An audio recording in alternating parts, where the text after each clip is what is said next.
Do you think of old cookbooks as page turners and places to find amazing treasures and plot twists? This video is for you. Hello, I am Trista. I am the vintage cookbook nerd, and that includes books like these, which are kind of fundraiser community cookbooks. We all recognize them. And I received a lot of these for Christmas last year, and I wanted to go through a small subset of them and then 3 older cookbooks that my parents gave me for Christmas. So let's dive right in.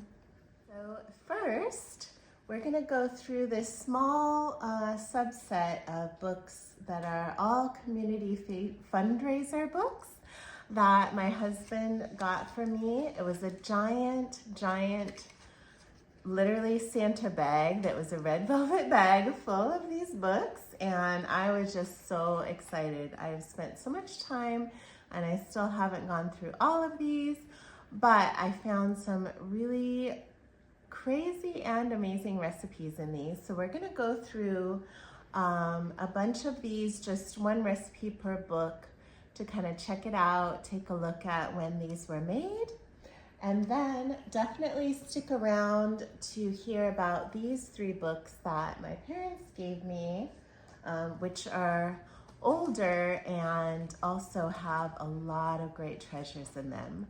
So the first book is Simply Great Cooking. It was from a healthcare system, all the employees there. So a lot of really cool treasures in this one. And the one that stood out to me, and this is typewritten, even though it was from 1987, well, I guess typing would still be a thing at that point, probably not a lot of computers yet. So spumoni bread really stood out to me. There are 3 different layers in here, so I am excited to try this one. If you love sweetbreads like I do, you will love that. And then this one is from a business, actually, a tea house Antiques Gifts. It's from Texas in I guess they opened in 1978, but this was printed in 1983. It's from Mary Pittman, I think. So this is a tea house, although they don't really talk about a lot of tea. I'm getting cozy and drinking my tea right now. Let's take a sip. So good. Let me know in the comments down below if you love tea, coffee, hot chocolate, or if you prefer cold drinks. So this one, the King Ranch chicken, is one that has come up in several books, especially Southern ones, and it's a casserole. So this one had more ingredients than a lot of them, so I thought that was a good sign that it had a lot of seasonings in it. So I'm excited to try this. If you have made King Ranch chicken, please let me know. I would love to hear about that. This one is cute, called Life's Little Temptations. It's by a church. And this one stood out to me. It's a very short recipe for an appetizer called Glamour Dogs. So it's hot dogs with various toppings, including Fritos. So this will be a fun one to check out. I just love these fundraiser cookbooks. There's a lot of things in here to try. This one is the first book from that tea house again. This one is enchilada pie. And I love things that are easier to put together like this, and use a lot of simple ingredients. It almost sounds like an enchilada quiche or something, because it has a lot of eggs. So again, if you tried this, let me know. What kind of cookbooks? Do you collect cookbooks, or which ones do you like to use? I would love to know that as well. This one is favorite recipes from our best cooks, and it's for a high school for the band boosters. It only costs $5. So this one looks super old-fashioned, but it's from 1982-83.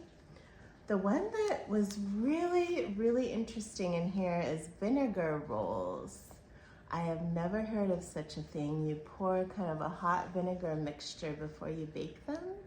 So this is going to be a huge treasure here, and it says it was from their great-great-grandmother, so it's got to be an old recipe.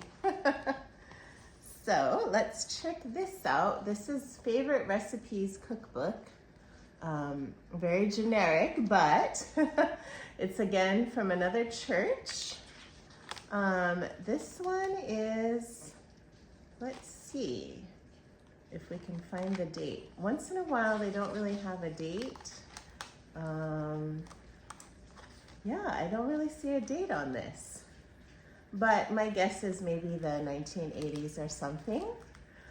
This one has come up in many, many books. Pretzel salad, I say in quotes, because it's a pretzel crust, and then it's got kind of a creamy jello topping. So no lettuce in this one, but we shall see. A lot of salads were jello and sweet things. So this one is another church one, Country Cookbook, and it's from Illinois. It's from 1987, and I love how they leave you space to write your favorite recipes down here. This one, upside down popover pizza, that sounded really intriguing to me. Pizza is one of my favorites, so I'm very excited about this. And then this one is one of my all-time favorite treasures here, Kitchen Chatter Cookbook. Another typewritten one. Those are usually the very best. I think it's from a church, yes. Another church in Illinois. And again, I'm not sure when, but my guess is late 70s, early 80s from the typewritten things.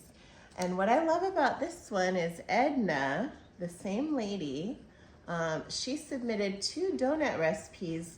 One is Lutheran and the other is Baptist. So I don't know if she changed churches or what happened here, but I need to see which one is the winner here as far as the donuts go. No judgments on the other things. And the last community cookbook I want to highlight here is from the Dallas Junior League. This one is hardbound, so it's very fancy. It's not kind of these cheaper production ones. This one is from 1976, so it's a lot older. And this recipe, sopapillas, it kind of makes a lot here, but I have fond memories of these from kind of Mexican restaurants. So I would love to try those at home. These are yeasted ones, so I'm very curious about that. Anyway, so the pièce de résistance, and I need another sip of tea for this. So these are 3 that my parents gave me. So the first one is The Art of Making Good Candies at Home by Martin K. Herman. This one was a cookbook I grew up with. We had this at home, and I learned how to make candies from it. I don't remember making all the candies, and unfortunately I don't have anything memorized, so I need to kind of start over and learn how to make candies again. But one in here, I love all the different brittles you can make, so I'm really curious about making coconut brittle. And this is by a gentleman that lived in Portland, Oregon, close to where I grew up. And he had a candy shop or candy businesses, I think. So yeah, really, really cool. And all the other photos are black and white, but there's a lot of great photos to show you what to do. So expect some great candies for Valentine's on my channel. And please make sure to like this video and subscribe if you love vintage cookbooks and recipes. I usually do a recipe along with the cookbook, but today I'm just going through showing you some things that are coming up on the channel. So this is kind of a booklet that would have come with a brand new freezer from 1955, when freezers were a little bit newer to households. So what I love about this is it shows beautiful photos. The ladies are very dressed up for dealing with freezers, but it's interesting because I used to think... All right, we're gonna start back over with the freezer cookbook. I'm sorry, my phone was running out of storage. So we need to look at this book again. This is a book that came with a cold spot freezer from Sears and Roebuck Company back in 1955.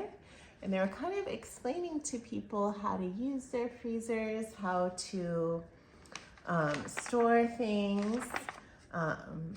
And what I love about this is they used to sell their own containers, these special cold spot containers.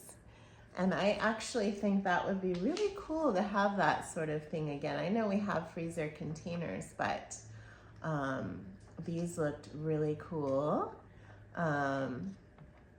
And so you can see they're teaching you how to freeze things properly. And there are a few recipes, not that many. There's a few desserts. There's a strawberry surprise cake, a cheesecake, and there's a bunch of just recipes, or not just foods that you would normally make, and then how to freeze them. And then even a few menus here. So I will be trying some of these main dishes like chicken pie, and maybe some meatloaves and things like that. So I'm excited to share from this book a little bit more later. My most treasured one that I got from Christmas is this Searchlight recipe book. It looks so pristine. I don't think anybody really used this, or if they did use it, they used it very carefully, because look how in mint condition these pictures are. And these were used very sparingly because there's only some in the front and then in the back. So very precious color photos. And what I like the most are these beautiful tabs here. You can see it's, you know, it's yellowed, but everything is in mint condition. I don't even really want to put sticky notes on here, but there are just some amazing things. One of the things I thought was interesting in the frozen dessert section, let me see if I can find that. It was talking about something called frozen desserts, a parfait. And when we usually think of parfaits, we think of a layered ice cream dessert. But this one talks about a parfait is a combination of well-beaten egg yolks, a stiffly beaten egg whites, heavy syrup, and stiffly whipped cream. A parfait is packed in a mold and frozen without any agitation. So you'd put it, I think, in kind of an ice cream maker situation, pack it with the ice and salt, And then it says to just leave it there for 4 hours. So I thought that was really interesting, and I will try it for sure here on the channel. So thank you for joining me on this fun cookbook haul from Christmas. If you enjoy it, please give it a like and please subscribe for more videos, and especially leave a comment on which book sounded most interesting or which recipe. I would absolutely love to know. Again, my name is Trista, and cheers to you. Have a lovely day, and I will see you again next time.